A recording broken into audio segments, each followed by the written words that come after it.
Welcome to GS classes. आज हम भारत की स्थिति एवं विस्तार के बारे में अध्ययन करेंगे कि भारत किन किन अक्षांशों के बीच स्थित है तथा किन किन देशांतरों के बीच स्थित है। यहाँ से जो देशांतर भारत से गुजरी हुई हैं वो किन किन देशांतरों के बीच भारत स्थित है और उत्तरी और दक्षिणी किस किस अक्षांश के बीच भारत बसा। अब हम समझेंगे ग्लोब पर भारत की स्थिति। सबसे पहले हमें ये समझना ज़रूरी है कि ग्लोब पर अक्षांश रेखाएं क्या होती हैं और देशांतर रेखाएं क्या होती हैं। तो जो रेखाएं, ये है 0 डिग्री, जो रेखाएं 0 डिग्री की समांतर रेखाएं चलती हैं उनको हम अक्षांश रेखा के नाम से जानते हैं और ये प्रत्येक डिग्री पर खींची जाती हैं। 0 डिग्री से ऊपर ये उत्तर दिशा है, ये दक्षिण दिशा है। तो 0 डिग्री से ऊपर भी 90 यानी 90 रेखाएं खींची जाती हैं और नीचे दक्षिण में भी 90 रेखाएं खींची जाती हैं। तो कुल अक्षांश रेखाएं 90 + 90 और अगर हम 0 डिग्री विषुवत रेखा को ऐड करते हैं तो टोटल 181 अक्षांश रेखाएं हो जाती हैं। तो हम कह सकते हैं जो रेखाएं पूरब से पश्चिम की तरफ, ये दिशा हमारी पूरब होती है, ये पश्चिम। जो रेखाएं पूरब से पश्चिम की तरफ खींची जाती हैं या फिर हम ये कह सकते हैं जो रेखाएं विषुवत रेखा के समांतर खींची जाती हैं उन्हें हम अक्षांश रेखाएं कहते हैं। और इनकी कुल संख्या 181 होती है। उत्तर में 90 और दक्षिण में भी बराबर 90 होती हैं। ये पूरी पृथ्वी पर समांतर चलती हैं। इनका जो आपस का गैप है वो बराबर रहता है पूरी पृथ्वी पर। अब समझेंगे देशांतर रेखाएं क्या होती हैं। तो इसी तरीके से एक हम ग्लोब खींचेंगे और यह है उत्तरी, यह है दक्षिणी। जो रेखाएं उत्तर से दक्षिण की ओर चलती हैं उन्हें हम देशांतर रेखाएं कहते हैं।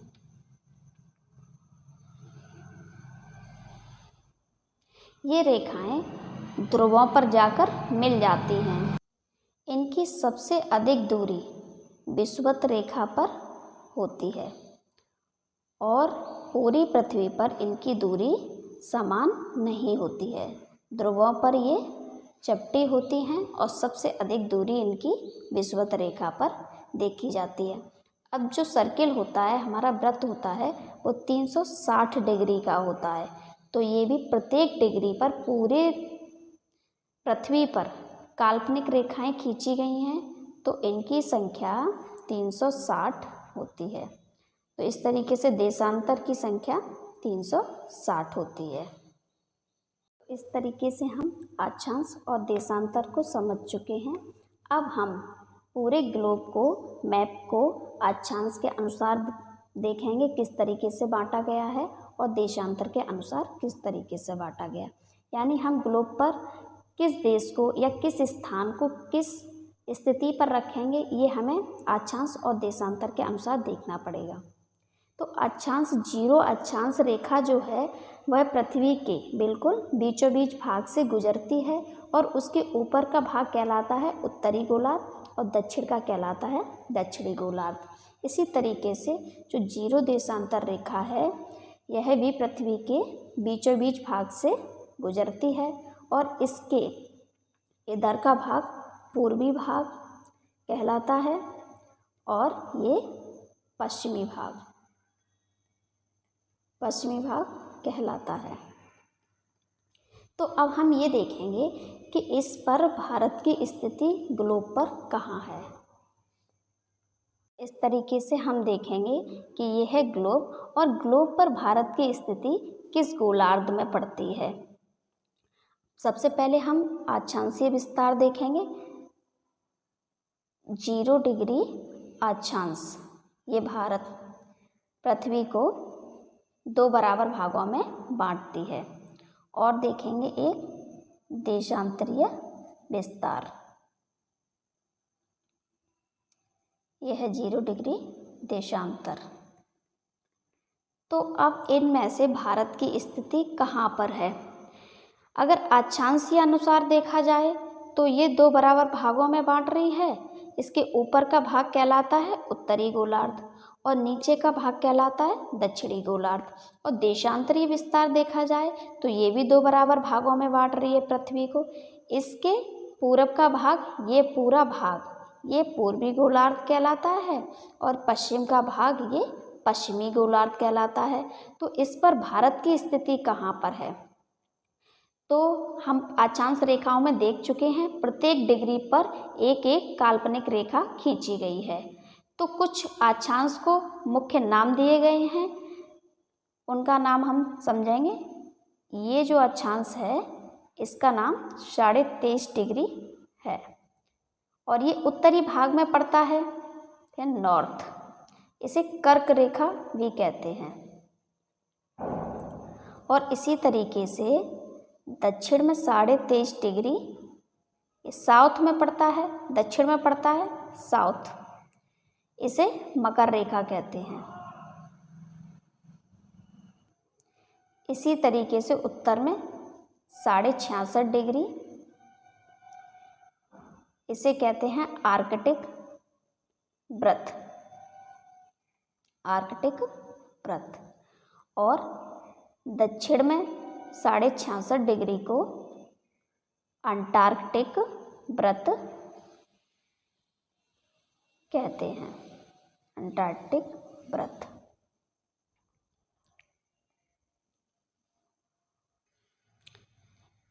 ये हो गई कुछ मुख्य अक्षांशों के नाम। और ये है उत्तर, तो ये है उत्तरी ध्रुव, ये दक्षिणी ध्रुव। अब इनमें भारत की स्थिति कहाँ है? कर्क रेखा भारत के बिल्कुल बीचों बीच से गुजरती है, जो कि 8 राज्यों से होकर गई है। तो कर्क रेखा भारत के मध्य से होकर गुजरती है, तो यानी कि भारत की स्थिति यहाँ पर कहीं होगी। अब भारत पूर्वी गोलार्ध में स्थित है, तो पूर्वी गोलार्ध कौन सा है? ये देशांतर के अनुसार देखा जाए तो ये पूर्वी गोलार्ध है, ये पश्चिमी गोलार्ध है। भारत की स्थिति पूर्वी गोलार्ध में है। और अक्षांश के अनुसार देखा जाए तो भारत की स्थिति उत्तरी गोलार्ध में। तो हम कह सकते हैं कि भारत की जो स्थिति है वो उत्तरी गोलार्ध और पूर्वी गोलार्ध में है, यानी उत्तरी और पूर्वी। तो अक्षांश के अनुसार ये उत्तरी है और देशांतर के अनुसार ये पूरा भाग पश्चिमी है, यानी कि इस भाग में भारत की स्थिति इस भाग में है। कर्क रेखा भारत के बीचों बीच से होकर गुजरती है, यानी कि आधा भारत ऊपर और आधा नीचे। तो भारत की स्थिति यहाँ पर है, उत्तरी और पूर्वी गोलार्ध में। ये तो हो गया उत्तरी गोलार्ध और ये हो गया पूर्वी गोलार्ध, यानी कि ये भारत की स्थिति उत्तरी गोलार्ध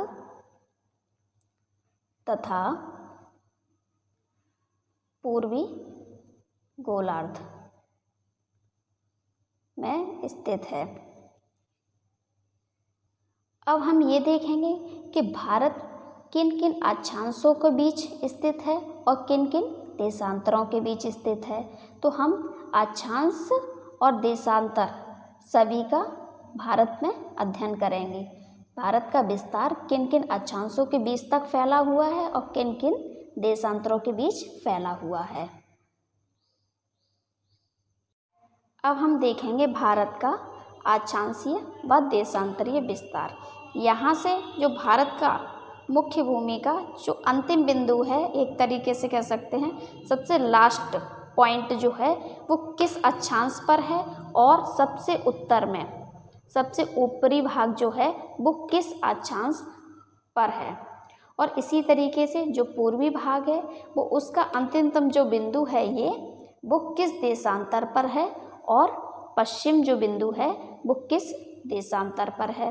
तो इस तरीके से हम देखेंगे भारत का अक्षांशीय विस्तार कितना है और पूर्वी पश्चिमी लेकर देशांतरी विस्तार कितना है। तो यहाँ पर भी कोई ना कोई अक्षांश रेखा रही होगी, यहाँ पर भी कोई ना कोई अक्षांश रेखा होगी, और यहाँ पर कोई ना कोई देशांतर रेखा होगी, यहाँ पर भी कोई ना कोई देशांतर रेखा होगी।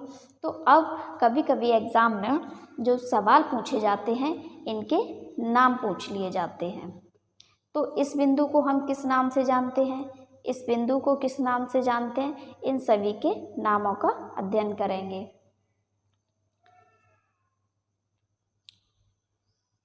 ये जो सबसे उत्तरी बिंदु है और ये लद्दाख वाले क्षेत्र में है। तो इस बिंदु का जो पॉइंट है इसे हम क्या कहते हैं, जो सबसे लास्ट पॉइंट है। तो ये है उत्तर का सबसे अंतिम बिंदु, इसे हम कहते हैं इंदिरा कॉल। इसी तरीके से यहाँ भी कोई अंतिम अक्षांश रेखा होगी भारत की। तो इस अक्षांश रेखा को हम क्या कहते हैं और कौन सी अक्षांश रेखा होगी, ये है 8 डिग्री 4 मिनट। और इस अक्षांशीय रेखा को हम, ये है तमिलनाडु राज्य और इसका सबसे दक्षिणतम जो स्थान है वो है कन्याकुमारी। कन्याकुमारी में इसे कैप कैमोरियन नाम से जाना जाता है, कैप कैमोरियन।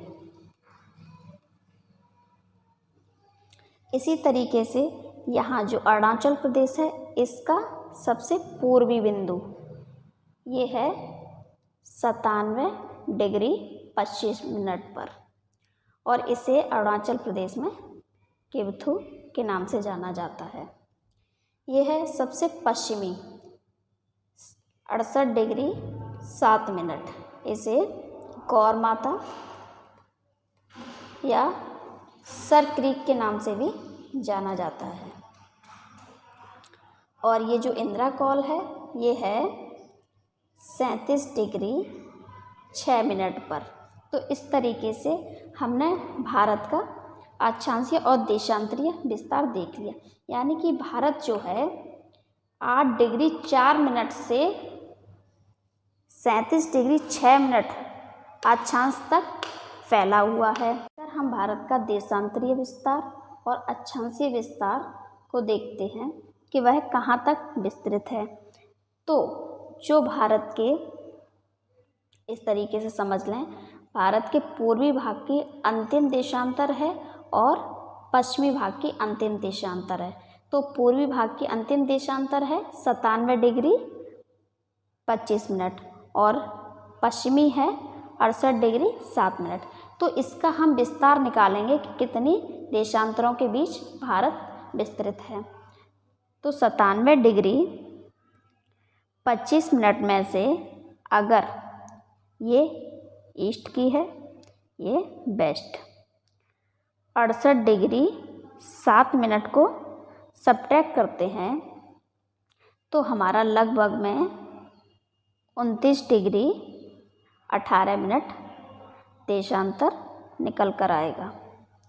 यानी कि हम कह सकते हैं कि भारत लगभग 29 देशांतरों के बीच फैला हुआ है। इसी तरीके से हम अक्षांशीय विस्तार देखते हैं। तो अक्षांशीय विस्तार जो कि लेटी लेटी रेखाएं होती हैं, तो सबसे उत्तर में जो रेखा है वो कौन सी है और दक्षिण में कौन सी है। तो ये है 8 डिग्री 4 मिनट और ये है आपकी 37 डिग्री 6 मिनट। अगर इसी तरीके से हम इसको सब्ट्रैक्ट करके देखते हैं कि नॉर्थ में और है 37 डिग्री 6 मिनट और साउथ में है 8 डिग्री 4 मिनट। तो इसको अगर हम सब्ट्रैक्ट करते हैं तो लगभग ये भी हमारी 29 डिग्री 2 मिनट आता है। तो इस तरीके से कह सकते हैं ये है अक्षांशीय अक्षांशीय विस्तार। तो लगभग 29 डिग्री 18 मिनट देशांतरीय विस्तार है और इतना ही लगभग 29 डिग्री 2 मिनट अक्षांशीय विस्तार है। अगर हम भारत की आकार की बात करें तो इस तरीके से भारत का जो आकार है सम चतुष्क कोणीय हो जाता है। अब हम एक नज़र में देखेंगे कि भारत का अक्षांशीय और देशांतरीय अंतिम बिंदु क्या है। पूर्वी है 97 डिग्री 25 मिनट पर किवथू और पश्चिमी है 68 डिग्री 7 मिनट पर गौर माता। उत्तरी है 37 डिग्री 6 मिनट पर इंदिरा कॉल और दक्षिणी है 8 डिग्री 4 मिनट पर कैप कैमोरियन। ये मुख्य भूमि का भाग है। अगर हम बात करते हैं भारत की सबसे दक्षिणतम बिंदु तो अंडमान निकोबार पर, ग्रेट निकोबार पर सबसे दक्षिणतम बिंदु है 6 डिग्री 45 मिनट पर इंदिरा पॉइंट। भारत का देशांतरीय लंबाई कितनी है, अक्षांशीय लंबाई कितनी है? तो देशांतरीय लंबाई है भारत की 3214 किलोमीटर और अक्षांशीय लंबाई देखी जाए भारत की तो 2933 किलोमीटर। और भारत का कुल क्षेत्रफल देखा जाए कि भारत का कुल क्षेत्रफल कितना है, तो भारत का कुल क्षेत्रफल है 32,87,263 किलोमीटर। यानी भारत का कुल क्षेत्रफल है 32,87,263। अब ये पूरी ग्लोब पर कितना स्थान घेरे हुए हैं, यानी कितने क्षेत्रफल पर है? तो विश्व की अकॉर्डिंग अगर देखा जाए तो 2.43 भूमि पर भारत है। विश्व के अनुसार अगर देखा जाए, यहाँ लिखते हैं, चलिए यहाँ लिख लेते हैं, विश्व के अनुसार अगर देखा जाए तो भारत 2.43 भूमि पर स्थित है। इस तरीके से हमने भारत का अक्षांशीय व देशांतरीय विस्तार को देख लिया है। अब हम देखेंगे कि भारत क्षेत्रफल की दृष्टि से 7वां सबसे बड़ा देश है और जनसंख्या की दृष्टि से दूसरे नंबर का सबसे बड़ा देश है। तो इनसे ऊपर कौन से देश आते हैं? विश्व का 7वां सबसे बड़ा देश है। तो इससे ऊपर कौन कौन आते हैं? तो सबसे ज़्यादा क्षेत्रफल जो पृथ्वी पर घेरे हुए है वो है रूस। पहले नंबर पर है रूस। दूसरे नंबर पर सबसे बड़ा क्षेत्रफल किसका है? वो है कनाडा। तीसरे नंबर पर सबसे अधिक क्षेत्रफल है चीन। फोर्थ है अमेरिका एंड फिफ्थ है ब्राज़ील। 6 है ऑस्ट्रेलिया और 7वें नंबर पर है भारत। ये तो हो गया क्षेत्रफल के अनुसार। अब हम जनसंख्या के अनुसार देखेंगे कि जनसंख्या के अनुसार भारत किस स्थान पर है। तो जनसंख्या के अनुसार में सेकंड नंबर पर है भारत, दूसरे स्थान पर। तो पहले स्थान पर कौन है? पहले स्थान पर है चीन। दूसरे स्थान पर कौन है? भारत। तीसरे पर है यूएसए और फोर्थ पर है इंडोनेशिया। इंडोनेशिया। और 5th पर है ब्राज़ील। तो इस तरीके से हमने संपूर्ण भारत का अक्षांशीय देशांतरीय विस्तार देख लिया और ग्लोब पर उसकी स्थिति का अध्ययन कर लिया। तो इसी तरीके से हम संपूर्ण भूगोल को एक एक टॉपिक अनुसार समझते जाएंगे। धन्यवाद।